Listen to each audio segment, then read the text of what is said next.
Rajeev ചന്ദ്രശേഖറിനും B J പിക്കും കൃത്യമായി അറിയാം വരുന്ന 2 തെരഞ്ഞെടുപ്പുകൾ അത് ബി ജെ പിയുടെ അവസാന ബസ്സാണ്. തദ്ദേശ സ്വയംഭരണ സ്ഥാപനങ്ങളുടെ തെരഞ്ഞെടുപ്പും അതോടൊപ്പം തന്നെ നിയമസഭാ തെരഞ്ഞെടുപ്പും കൃത്യമായി തന്നെ ബി ജെ പിക്ക് അനുകൂലമായ ഒരു സാഹചര്യവും സാമൂഹ്യ അന്തരീക്ഷവുമാണ് നിലവിൽ കേരളത്തിൽ നിലനിൽക്കുന്നത്. അത് ഭൂരിപക്ഷ സമുദായത്തിലായാലും ന്യൂനപക്ഷ സമുദായത്തിലായാലും കൃത്യമായ ബി ജെ പി അനുകൂല തരംഗമുണ്ട്. ഇത് മുതലാക്കാൻ കഴിഞ്ഞില്ലെങ്കിൽ പിന്നീട് ബി ജെ പിക്ക് കേരളത്തിൽ ഒരിടങ്ങളിലും സ്വാധീനമില്ലാത്ത രീതിയിലേക്ക് കൂപ്പുകുത്തുമെന്ന് കൃത്യമായി തന്നെ ആ പാർട്ടിക്കറിയാം. അതുകൊണ്ട് തന്നെയാണ് കൊണ്ടുപിടിച്ചുള്ള വലിയ പ്രചരണങ്ങളാണ് ഇപ്പോൾ ബി ജെ പി നടത്തുന്നത്. കൃത്യമായി തന്നെ പല നിയമസഭാ മണ്ഡലങ്ങളും അതോടൊപ്പം തന്നെ കോർപ്പറേഷനുകളും അവർ ലക്ഷ്യമിട്ട് നീങ്ങുകയാണ്. പല പാർട്ടിയിലെയും പ്രമുഖ നേതാക്കളെ തങ്ങളുടെ പാളയത്തിലെത്തിക്കാൻ ഒരു പരിധിവരെ ബി ജെ പിക്ക് കഴിഞ്ഞിട്ടുണ്ട്. അത് പി സി ജോർജ് മുതൽ പത്മജ വേണുഗോപാൽ വരെ, അതോടൊപ്പം തന്നെ ജില്ലാ ലെവലിൽ പ്രാദേശിക നേതാക്കൾ വരെയുള്ളവരെ തങ്ങളുടെ പാളയത്തിലെത്തിക്കാൻ കഴിഞ്ഞു. പക്ഷെ ഇപ്പോൾ ബി ജെ പിയെ പ്രധാനമായി അലട്ടുന്നത് ഈ പാർട്ടിക്ക് പിന്തുണ നൽകുന്ന ഘടകകക്ഷികളുടെ കുറവാണ്.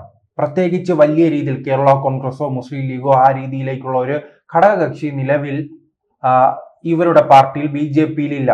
ആകെയുള്ളത് ബി ഡി ജെ എസ് ആണ്. ബി ഡി ജെ എസ് തെരഞ്ഞെടുപ്പിന് മുൻപ് കൊടിയുമായി വരും, തെരഞ്ഞെടുപ്പ് കഴിയുമ്പോൾ കൊടിയുമായി വീട്ടിൽ പോകും. പിന്നെ നാം അവരെ പൊതുയിടങ്ങളിൽ കാണാറില്ല, തെരുവുകളിൽ കാണാറില്ല. ഈ തെരഞ്ഞെടുപ്പ് മാത്രം നമുക്കറിയാമല്ലോ, മഴ വരുന്നതിന് മുമ്പ് ഒരു ചെറിയ ഈയാമ്പാറ്റകൾ വരും. അതുപോലെയാണ് ബി ഡി ജെ എസും. പിന്നെ ശിവസേനയുണ്ട്, എൽ ജെ പി ഉണ്ട്, NNP ഉണ്ട്, അങ്ങനെ പല കക്ഷികളും ഉണ്ടെങ്കിൽ ഇപ്പോൾ ബി ജെ പിയുമായി സഖ്യം ചേരാൻ പോകുന്നത് 2020 ആണെന്ന വാർത്തകൾ വരുന്നു. 2020 ഒരു ചെറിയ മീനല്ല. നമുക്കറിയാവുന്നതാണ്, കിഴക്കമ്പലം കേന്ദ്രീകരിച്ച് 2014 മത്സരം 15 മത്സരം തുടങ്ങിയ പാർട്ടി ഇന്ന് പടർന്ന് പന്തലിച്ച് 4 പഞ്ചായത്തിലധികം ഭരിക്കുകയാണ്. കഴിഞ്ഞ നിയമസഭാ തെരഞ്ഞെടുപ്പിൽ കുന്നത്തുനാടിൽ 30,000-ലധികം വോട്ട് നേടാൻ ഒറ്റയ്ക്ക് നിന്ന് അവർക്ക് കഴിഞ്ഞിട്ടുണ്ട്. അന്ന് AAPയുടെ പിന്തുണ ഉണ്ടായിരുന്നു. AAPയുടെ വളർച്ച നമുക്ക് കേരളത്തിൽ അറിയാം. തുടക്കകാലത്ത് പല പ്രമുഖരും IASഉം IPSകാരും എല്ലാം ആ പാർട്ടിയിൽ വന്ന് മത്സരിച്ചുവെങ്കിലും, സാറ ജോസഫ് അടക്കമുള്ളവർ ഈ പാർട്ടിയിൽ വന്ന് മത്സരിച്ചുവെങ്കിലും പിന്നീട് ആ പാർട്ടിയുടെ വളർച്ച എങ്ങോട്ടാണ്, എങ്ങനെയാണ് പ്രവർത്തനങ്ങൾ ഉണ്ടായതെന്ന് കൃത്യമായി അറിയാം. പക്ഷെ ഈ പാർട്ടിക്ക് 2020ക്ക് ഈ എറണാകുളം കേന്ദ്രീകരിച്ച് ചില പ്രാദേശികമായ പോക്കറ്റുകളിൽ വലിയ സംഘടനാ സംവിധാനമുണ്ട്. അതുകൊണ്ട് തന്നെയാണ് ഇപ്പോൾ ബി ജെ പി അവരുമായി സഖ്യത്തിനുള്ള ശ്രമം നടത്തുന്നത്. പ്രത്യേകിച്ച് ഇങ്ങനെ ഒരു സഖ്യം രൂപീകരിക്കുകയാണെങ്കിൽ കൊച്ചി കോർപ്പറേഷനിൽ ഉൾപ്പെടെ, അതോടൊപ്പം തന്നെ എറണാകുളത്തിന്റെ വിവിധ പ്രദേശങ്ങളിൽ ബി ജെ പിക്കും ഈ സഖ്യത്തിന് മുന്നേറ്റം ഉണ്ടാക്കാൻ കഴിയും. പ്രത്യേകിച്ച് ഇപ്പോൾ ബി ജെ പി ലക്ഷ്യമിടുന്നത് ന്യൂനപക്ഷങ്ങളെയാണല്ലോ. ക്രൈസ്തവ ന്യൂനപക്ഷങ്ങളുമായി നല്ല ബന്ധം സൂക്ഷിക്കുന്ന ഒരു പാർട്ടിയാണ് 2020 ഒരു പഞ്ചായത്തിൽ നിന്നും സമീപത്തെ പഞ്ചായത്തിലേക്ക് ഇങ്ങനെ പടർന്നു പന്തലിക്കുകയാണ്. അപ്പോൾ ബി ജെ പി എന്ന RSSന്റെ പിന്തുണയുള്ള ഒരു രാഷ്ട്രീയ പാർട്ടി കൂടി അതിനോടൊപ്പം ചേരുകയാണെങ്കിൽ അവർക്ക് കൊച്ചിയിൽ വലിയ രീതിയിൽ മാറ്റങ്ങൾ ഉണ്ടാക്കാൻ കഴിയും. അത് തിരിച്ചടിയാകാൻ പോകുന്നത് കോൺഗ്രസിനായിരിക്കും. കോൺഗ്രസിന്റെ എല്ലാം കോട്ട കുത്തളങ്ങളിലേക്ക് ഈ പാർട്ടി കടന്നു കയറാൻ കഴിയുകയാണെങ്കിൽ സ്വാഭാവികമായി തന്നെ വരുന്ന തെരഞ്ഞെടുപ്പിൽ കോൺഗ്രസിനും UDFനും വലിയ തിരിച്ചടി ഉണ്ടാകും. ഇതിന്റെ നേതാവ് അറിയാലോ, സാബു M ജേക്കബ്, അദ്ദേഹവുമായല്ല ബി ജെ പി ഇപ്പോൾ ചർച്ച നടത്തുന്നു എന്നാണ് വരുന്ന വിവരം. അങ്ങനെ പരമാവധി പാർട്ടികളെ തങ്ങളുടെ പാളയത്തിൽ എത്തിക്കുക എന്നതാണ് ഇപ്പോൾ 3 പാർട്ടികളും ലക്ഷ്യമിടുന്നത്. ബി ജെ പി മാത്രമല്ല, കോൺഗ്രസും ആ രീതിയിൽ തന്നെയാണ് മുന്നോട്ട് പോകുന്നത്. കേരള കോൺഗ്രസ് മാണി വിഭാഗത്തെ തങ്ങളുടെ പാളയത്തിലേക്ക് എത്തിക്കാൻ ശ്രമിക്കുന്നു. അതോടൊപ്പം തന്നെ RJD വീരേന്ദ്രകുമാറിന്റെ, ഇപ്പോൾ ശ്രേയംസ് കുമാറിന്റെ പാർട്ടിയെ തങ്ങളുടെ പാളയത്തിൽ എത്തിക്കാൻ ശ്രമിക്കുന്നു.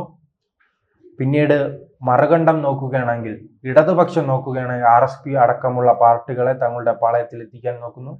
അപ്പോഴാണ് ബി ജെ പി ഈ ശ്രമം നടത്തിയിരിക്കുന്നത്.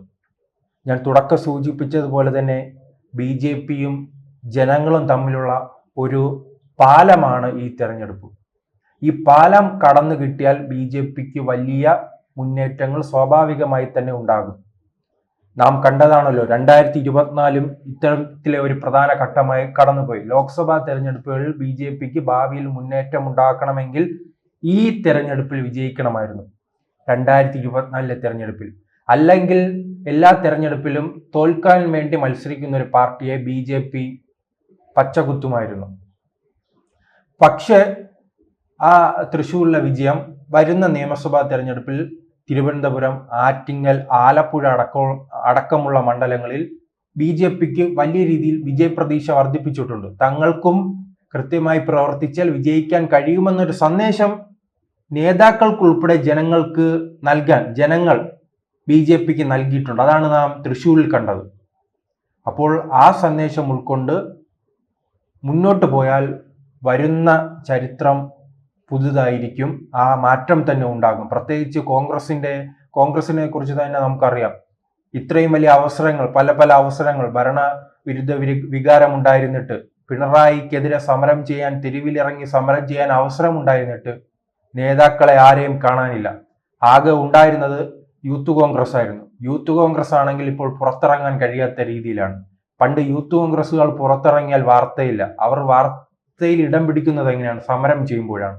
ഇപ്പോൾ രാഹുൽ മാങ്കൂട്ടം കുടുംബശ്രീ യോഗത്തിൽ പങ്കെടുത്താൽ വാർത്ത, അതോടൊപ്പം തന്നെ ബസ് സ്റ്റാൻഡ് ഉദ്ഘാടനത്തിൽ പങ്കെടുത്താൽ വാർത്ത, അങ്ങോട്ട് തിരിഞ്ഞാൽ വാർത്ത, ഇങ്ങോട്ട് തിരിഞ്ഞാൽ വാർത്ത. അതിന്റെ കാരണം നമുക്കറിയാം. അത് പോസിറ്റീവ് വാർത്തയല്ല, നെഗറ്റീവ് വാർത്തയാണ്.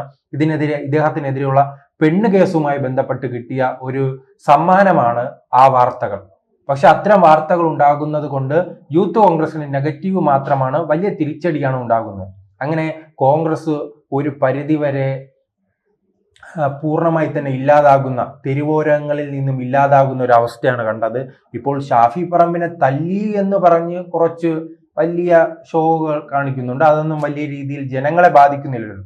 ഇപ്പോൾ ഷാഫി പറമ്പിന് തല്ല് കിട്ടിയോ, ഷാഫി പറമ്പിൽ ഓടിയോ ചാടിയോ മുങ്ങിയോ അതൊന്നും ജനങ്ങളെ ബാധിക്കുന്ന വിഷയമല്ല. മറിച്ച് വിലക്കയറ്റവുമായി ബന്ധപ്പെട്ട് നിങ്ങൾ സമരം ചെയ്യൂ. അതോടൊപ്പം തന്നെ ഈ സ്വർണ്ണപ്പാളി ഏറ്റവും വലിയ വെട്ടിപ്പ് നടത്തിയ ശബരിമലയുടെ പണം കവർച്ച ചെയ്തതുമായി ബന്ധപ്പെട്ട്, കാരണം അതെല്ലാം ജനങ്ങളെ ബാധിക്കുന്ന, ജനങ്ങളാണല്ലോ ഈ ശബരിമലയിൽ പണം നൽകുന്നത് കാണിക്കയായി. അപ്പോൾ നമ്മുടെ പണം നഷ്ടപ്പെട്ടു എന്നൊരു തോന്നൽ ജനങ്ങൾക്കുണ്ട്. അതോടൊപ്പം തന്നെ നാം നമ്മുടെ വീട്ടിലേക്ക് സാധനം വാങ്ങുമ്പോൾ വിലക്കയറ്റം അത് നമ്മെ ബാധിക്കും. മോശമായ റോഡുകൾ നമ്മെ ബാധിക്കും. പെൻഷൻ, വാർദ്ധക്യ പെൻഷൻ ലഭിക്കുന്നില്ല, മറ്റു പെൻഷനുകൾ ലഭിക്കുന്നില്ല, അത് നമ്മെ ബാധിക്കും. തൊഴിലില്ലായ്മ നമ്മെ ബാധിക്കും. അത്തരത്തിൽ ജനങ്ങളുമായി ബന്ധപ്പെട്ട വിഷയങ്ങളാണ് ഉയർത്തിക്കൊണ്ടുവരാനുള്ളത്. അത് ഉയർത്തിക്കൊണ്ടുവരാനുള്ളവർ മറ്റു പരിപാടികളിൽ ഏർപ്പെട്ടതാണല്ലോ രാഹുൽ മാങ്കൂട്ടവുമായി ബന്ധപ്പെട്ട് കണ്ടത്.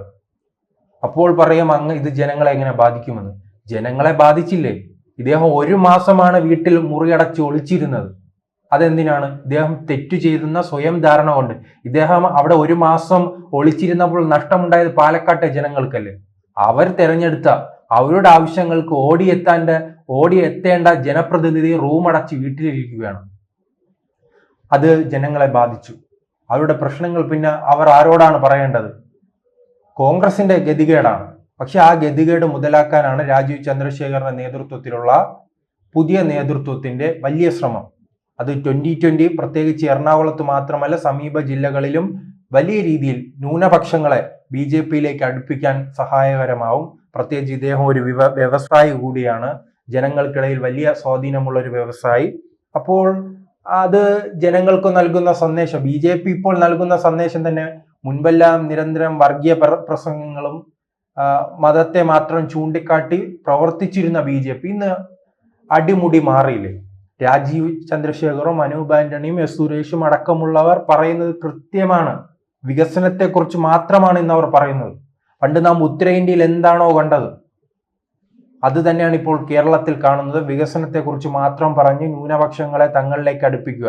അത് ന്യൂനപക്ഷം മാത്രമല്ല, വികസനത്തെക്കുറിച്ച് പറയുമ്പോൾ എല്ലാ മത ജാതി വിഭാഗങ്ങളും പ്രത്യേകിച്ച് യുവാക്കളും തങ്ങളുടെ പാളയത്തിലേക്ക് കടന്നു വരുമെന്ന് BJPക്ക് ധാരണയുണ്ട്.